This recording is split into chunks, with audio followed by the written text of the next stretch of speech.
always say it's really about like meditative eating and slow eating. That's what it is. It's about moving, shifting your brain from saying whether you like or dislike something and speaking about it objectively. So part of what I do is really have people slow down and understand what they're tasting. Welcome to Flip Your Script, the podcast about life's critical turning points and how people find the inspiration and motivation to move forward and rewrite their unique stories. Flip Your Script is produced by Media Minefield, a public relations firm passionate about the power of sharing stories. Specializing in earned and social media, Media Minefield helps clients take control of their unique story and message. The show is hosted by Kristi Piehl, founder and CEO of Media Minefield, who flipped her script from an Emmy-winning journalist to a successful entrepreneur and speaker. We are going to have fun today, and you're going to learn something that may change how you think about candy. Beth Kimmerle is a food author and expert. She's appeared on the Today Show. She's cooked with Martha Stewart, Food Network, on and on. She's often quoted because of her unique specialty. We're going to have some Flip Your Script fun this holiday season and talk about how Beth turned her love of candy into an art form. Beth, welcome to the podcast. Thanks, Kristi. Thanks for having me. So you have this really special, unique expertise. How many people with your backgrounds are there in America? Not that many, right? I would say probably a handful. And you're the best. We know that. But, Kristi, you've sampled my wares, That is a true statement. So what does it mean to be an expert in candy? Sure. Well, let me tell you a little bit about my background. I have been in the food and beverage industry for more than 20 years, and I got my start at a large confectioner here in the Chicagoland area called Fannie Mae Candies. And well, gee, you're from the Minnesota area, so you'd probably know their sister stores, Fannie Farmer. And at the time when I went to work for them, they were the largest confectionery retailer in the US with something like 250 retail stores. And I didn't come with a food science background, more of a creative culinary background to my product development job. I worked in product development for the company, but with a lot of interest in how candy was made and interest in the history of candy. The company at the time was, almost 80 years old, had been around for forever, and in the Chicago area and maybe in Minneapolis as well, was sort of known as Granny Candy. So that boxed chocolate candy. I fell in love with it. I mean, it was really quickly not only a job where I felt really comfortable, but that I could just continue to learn. The thing that made me a candy expert, though, was writing a book on the history of candy. And that came a little bit later. I had left the candy company and went to go work for Starbucks. And I had a dream that nobody had really cataloged the history of American candy makers. And I saw the industry changing and shifting and sort of reforming, and artisanal candy sort of coming to the fore. And gee, I just felt like somebody needed to tell the stories. It was at the time that shows, on the Food Network, American food history shows were gaining popularity. And so once I wrote the book, there's a little more detail to that end of the story. I ended up on NPR and the Today Show, and along the way, somebody called me a candy expert, and the name stuck. So how much did you have to fight for that expertise, or was it more natural? Because there aren't that many of you, as we said earlier, and it's such a, frankly, really cool title. I mean, you're the highlight, I'm sure, at every dinner party you go to, if there are still dinner parties happening. Was that hard to fight for this one niche, or did it just happen? I think a little bit of both, but I do have to say that I owe a lot to the folks that mentored me. I got really lucky with people who cared about my education in the industry, let's just call it. And those people are candy makers who worked in the facility where I worked and said, yeah, we'll teach you how to make candy. come up to our lab at, 6 a.m. with a candy thermometer, and we'll teach you how to make caramel and fudge and taffy and nougat and on and on and on. And I also, I was also working in a facility that had a factory attached. So I was living, I was like, can you imagine? I was Willy Wonka in the chocolate factory every day. And part of it really tapped into, I felt like it was something I was interested in, and that it was a lost art, candy making.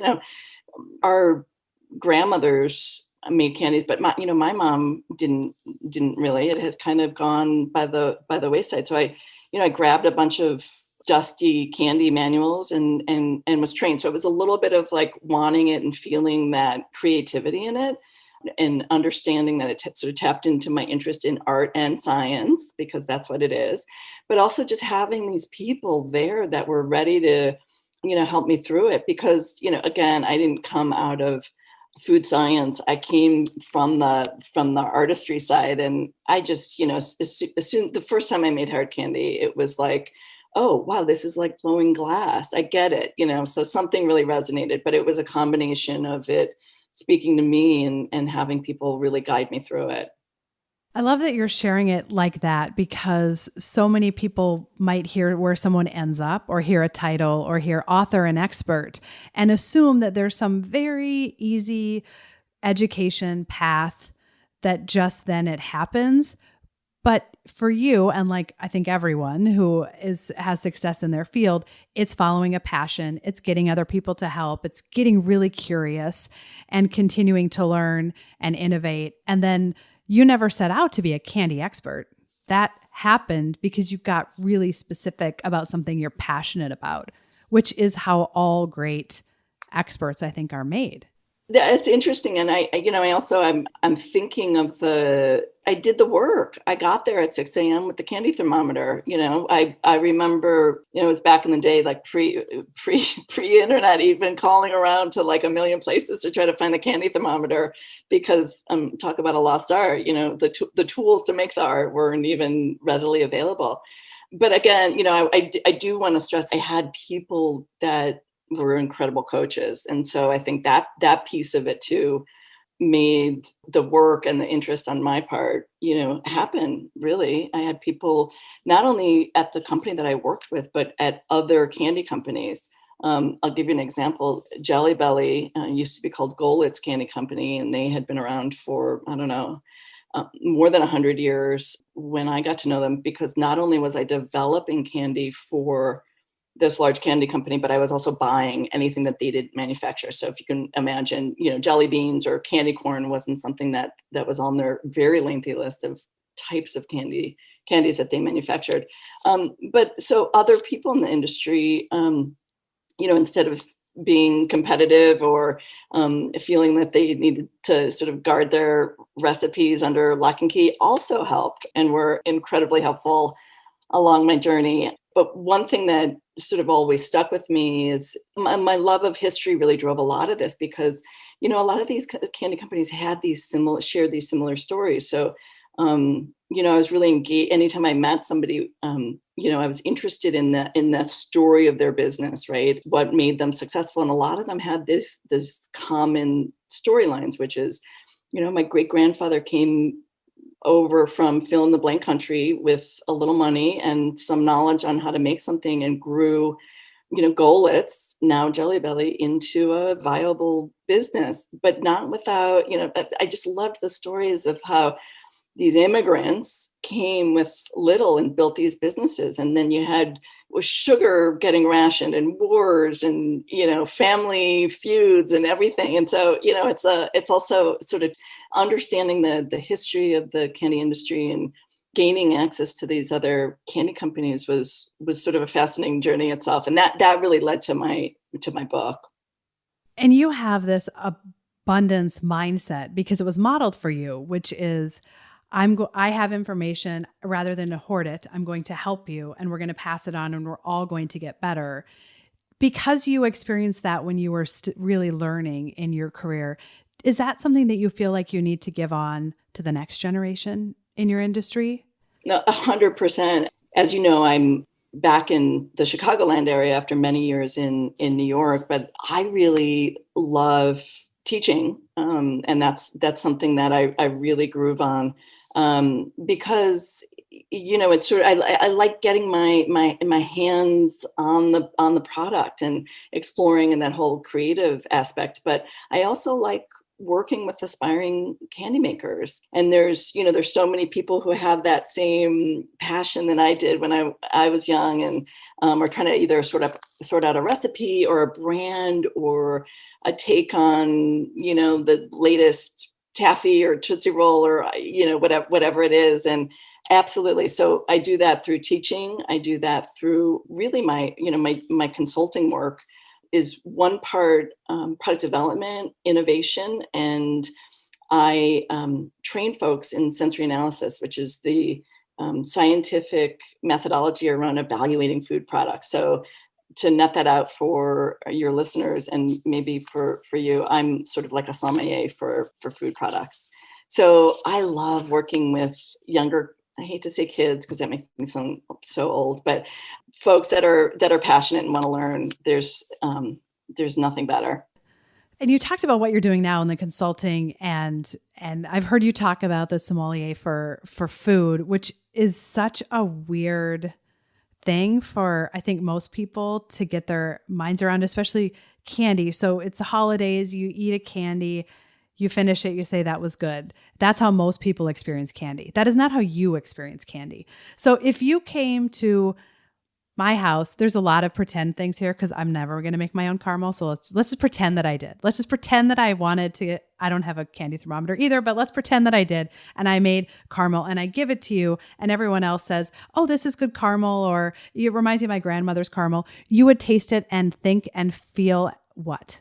So if we were conducting a tasting at Kristi's house of caramel, we would first look at the appearance of something because the appearance gives us so many clues to how that caramel was cooked and what's in it, right? So if it's lighter, we know that it probably has dairy notes or it has some sort of, dairy flavor in it. If it's darker, right? Think about the caramel that you cook on your stovetop that's just sugar without any dairy, that can have those bitter notes.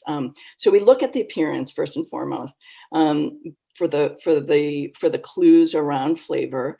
And then we smell. We always go for the aroma. Again, a way to sort of understand before we put something even in our mouth, what's going on with that, because that caramel could have had peppermint oil in it, which we wouldn't be able to see, but we'd be able to smell.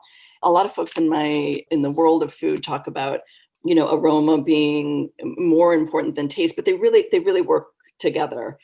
Think of when you're sick or have a cold and you can't smell anything, like nothing really tastes good, right? So we get a good whiff of something and we understand the aromas we're working with, and then we taste something. I always say to folks that I'm working with, because I train people on how to taste at large retail store chains, grocery store chains, at manufacturing facilities, I always say it's really about like meditative eating and slow eating. That's what it is. It's about moving, shifting your brain from saying whether you like or dislike something and speaking about it objectively. So part of what I do is really have people slow down and understand what they're tasting. And so the first thing we would do when we put that caramel in our mouth is we'd probably taste sweet, right? And then we'd get these cooked dairy notes, if indeed it had dairy in it. We might get a little bitter if it's long cooked. We'd know, sort of, you'll like this about caramel, depending on the rate of melt in your mouth, they either call it is it long or short? Does it take a long time to move through your palate, or is it short? And we'd note all these things. And then, to be perfectly honest with you, if I'm, as I do this professionally, we're spitting it out. That's where one of the biggest differences between myself and a typical consumer is right there. Tasting like that allows us to move from eating to tasting and really noticing what we need to notice. And this information becomes incredibly useful when you're working on product development projects, or you're working on quality. You need to maintain quality and consistency from one batch to the next. And it's, on and on. Great for marketing and PR folks, sales folks. We would assess caramel in that way. Most people would probably just say it's great, but I have a hard time doing that. I can turn it off because I know sometimes it's kind of annoying. I'm a sort of annoying to eat with, or I can be.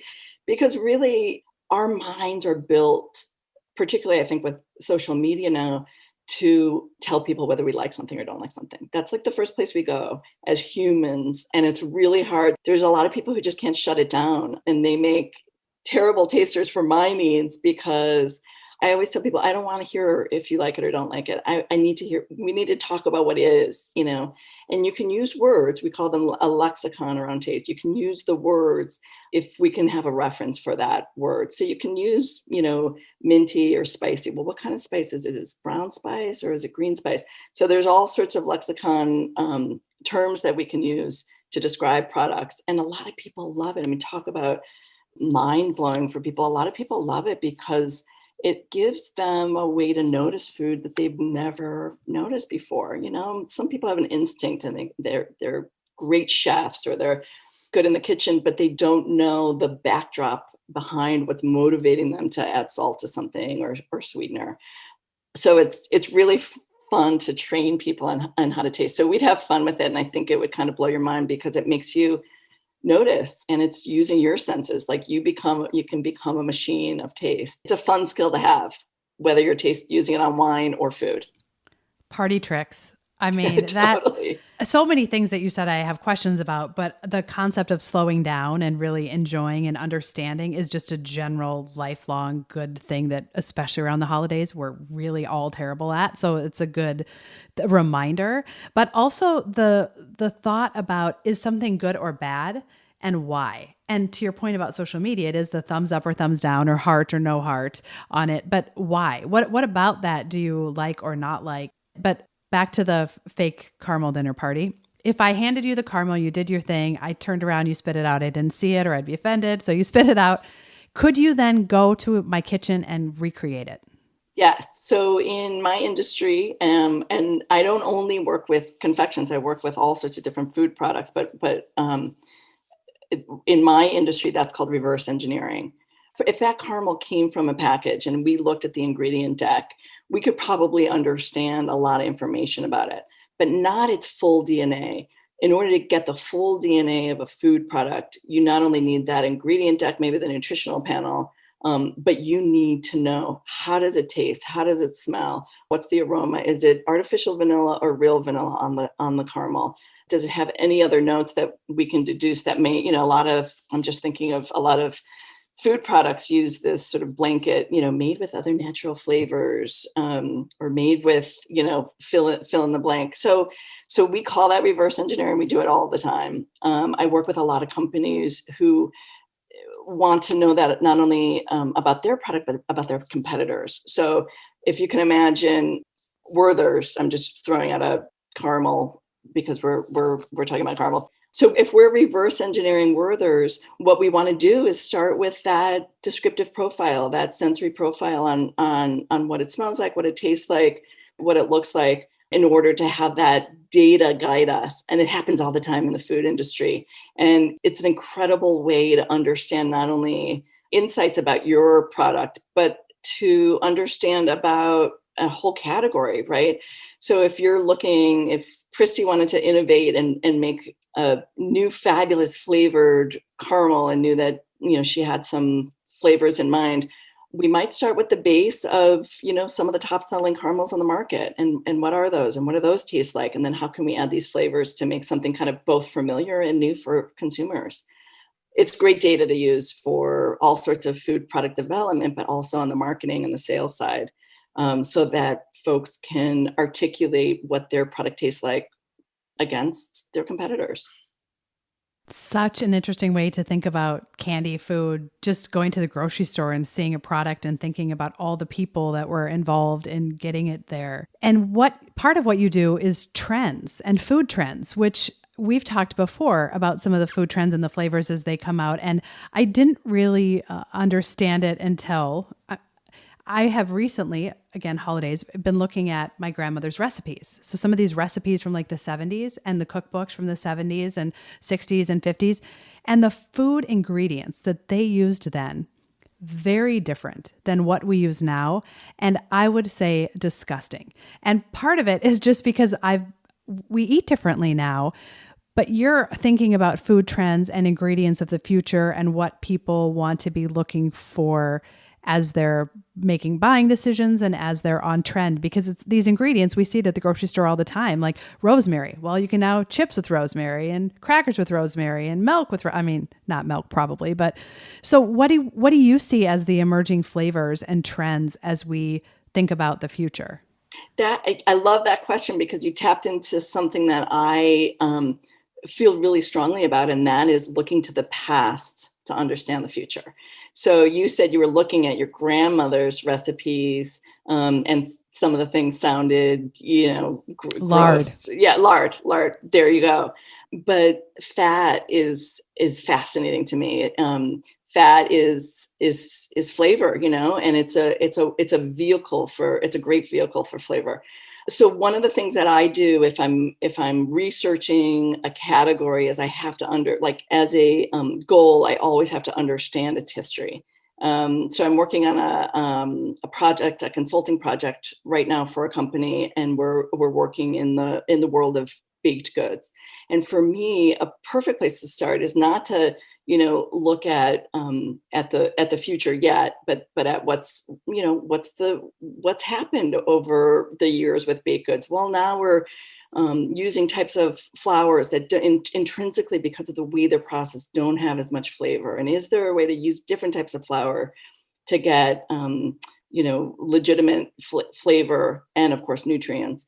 So I always go back and sort of school myself, and then I always like to understand trend, and that can come from so many different places. I mean, my sister Kate and I talk about it all the time. This is me geeking out in a grocery store, on my own with a shopping basket, just throwing stuff in and tasting.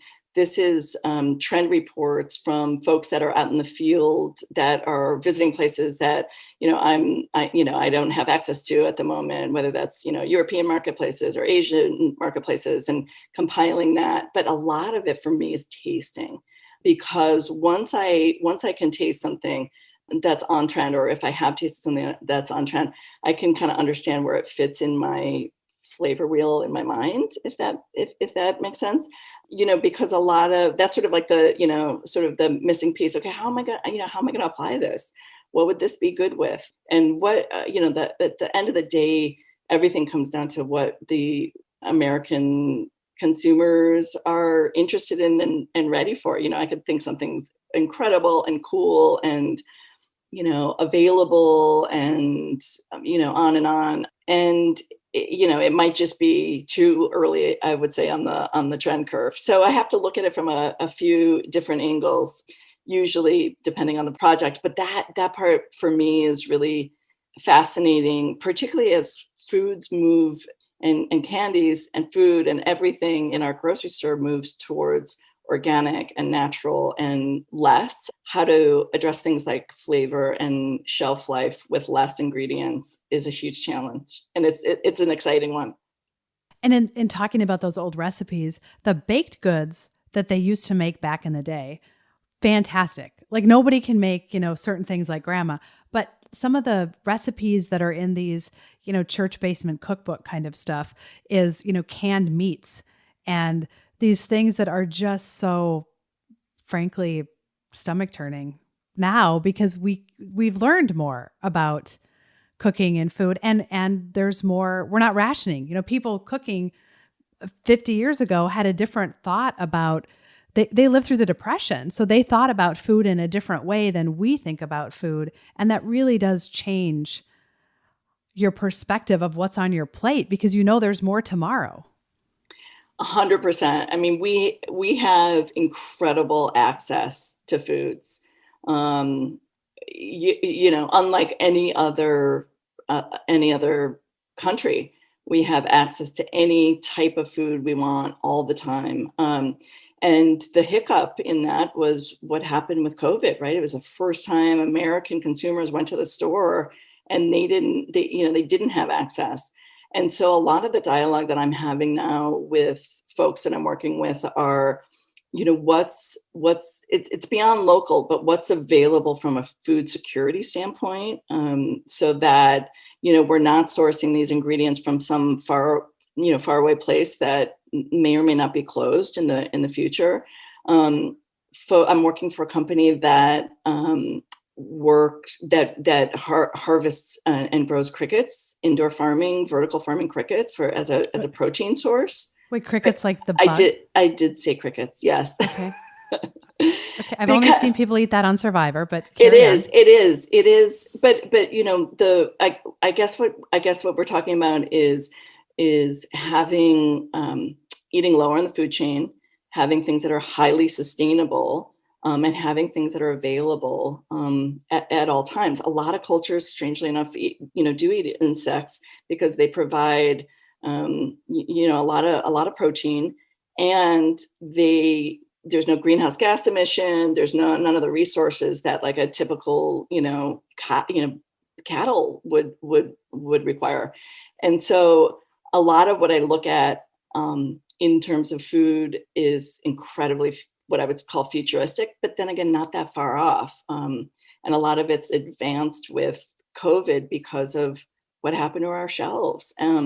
And I think a lot of people are looking at food, not only consumers, but food companies are looking at food that's available in North America that can be, harvested sustainably and introduced to consumers in a safe, quality way that tastes great. And fascinating to think about the trend of food and the sustainability and some of the things people are talking about now. And there also was this throwback during COVID of now I have time, I'm going to bake that loaf of bread that I typically would have gone and purchased at the store. And the resurgence of gardening and home gardening and chickens in the backyard and all of these things that are different. But I don't know how we got from caramel to crickets, Beth. We were going fun. We were going down a fun, delicious path. And then we just took a right turn talking about eating crickets as a good protein. So you heard it here first. The new hot protein, crickets. We were talking about trends in food, and trends in food can be flavor, but trends can be, what raw materials. Back to COVID, we won't harp on it, but because hopefully we're out of the woods soon. But it really had, for the first time, it had people thinking about the food chain, and I think you're right. People were growing their own vegetables, making their own bread, not only because they couldn't find it, but they had the time, right? When you're not going out to dinner or going out to bars and socializing with friends, you have time. And there's going to be a shift in what happens with food from that perspective, but also, all these restaurants that closed, right? And some of them now delivering, or some of them now switching gears to try to figure out how to make business work. So it'll be really interesting to see from my perspective. Sure, you're very busy in thinking about the future and what your clients are looking for as they think about how to adapt and pivot. So for you, what's your favorite candy? Wow. I'm going to recall a moment. Maybe a few days ago, I was walking through the grocery store aisles, which I love to do because that's part research and part of what I need to do as a mom and a human. And I stopped like dead in my tracks because I saw this beautiful, beautiful package of chocolate chips made by this company called Goutard. They're 100 and some odd year old company from California, from San Francisco. And, if somebody said you get one candy and one candy all the time, I know this isn't technically candy, but I would take a great chocolate any day. And so I got a bag of their dark and their milk. And of course I had to sample. It's for the job. It's just research, Beth. Mm-hmm, yeah. And just opening the package was really satisfying. The package is incredibly beautiful. So, but the chocolate within. So that for me, like if I can have an experience where, something feels so satisfying like that. And to me, chocolate's like, I'm all in. Yeah, maybe I'll have an almond with it. But at the moment, that's my favorite. So do you ever pull out the, I'm a food scientist card, go to a restaurant, see how they describe it, then it's delivered to you and you're like, no, there actually isn't any of that in here. Have you ever done that? I try not to be that person, but sometimes it's a little difficult not to be a little critical of food, but because that's just not that fun. It's not that fun. I actually knew somebody who was really a food critic when I lived in New York City. And just, there was always a notebook and a lot of notes and a lot of uh, inspecting the bathroom and things like that. And, so I try to leave that outside of a restaurant, particularly because I don't get out to a restaurant very much these days. And man, when I go to a restaurant, whether it's infrequently as it is, I want to enjoy it. And I also just feel, feel for the folks that are trying to make a go of it from a restaurant perspective. So I'm cutting them a little more slack maybe than I normally would, because just like for commercialized food products or CPG food products, a lot of these restaurants had to substitute, right? They couldn't get what they would normally use. So I think now I'm trying to have fun and trying to enjoy the experience, but that could change. I don't know. I could become more of a critic, but that's, again, it's not that fun to be out with. Fair. Good point. Good point. I'm sure everyone who would dine with you is grateful that is not how you roll. So if there's one thing that we should take away as we are served food from someone else or trying something new in our kitchen, one thing to take away, is it to savor it and to take a moment and have some time with food, or is there something else? Oh gosh, I think that's a great takeaway. I think it taps into, using our senses in a way that we're not typically accustomed to. I mean, I don't know about you, but there's a lot of meals that, I've been having that are during a Zoom or, when I'm on the run, it just is not, that's not, I think we all know that's not satisfying. And so 100%, if we can slow it down and really think about what we're tasting, I think it benefits. In fact, there's been some studies done with people who, chew more, notice more, take it slow, and you actually don't eat as much. And you're more cognizant about what you're doing around food. And I think that's just that'll benefit us as individuals. And one of the final thing that I want to get to is there a quote or something that has motivated you as you've taken this interesting career path and gone down a very specific part of food? Well, I always, about 10 years ago, I shifted from sort of the specific world of candy and widened my practice to include the larger world of food and sensory evaluation, and that was all, that was a big shift. And there was a popular song, you might know it. I think the guy's name, I think it might have been a one-hit wonder, but I think the guy's name was B.O.B. and the song was called Airplanes. And do you know this? You got to sing it. Oh my gosh, am I going to be, can we pretend that airplanes in the sky, and no, I'm going to fill in the blank. But it's all about wishing and dreaming. And it's just such a nice uplifting song. It's about this guy who's gotten into like the party life of being a rapper or singer or whatever he is. And it's just such a beautiful song. And I don't know, all these people have covered it. And I, every time I hear that, it makes me feel happy, and it makes me think about dreams and second chances, and pushing through the mundaneness sometimes of our work, and moving it forward and imagining that we're airplanes in the night sky flying.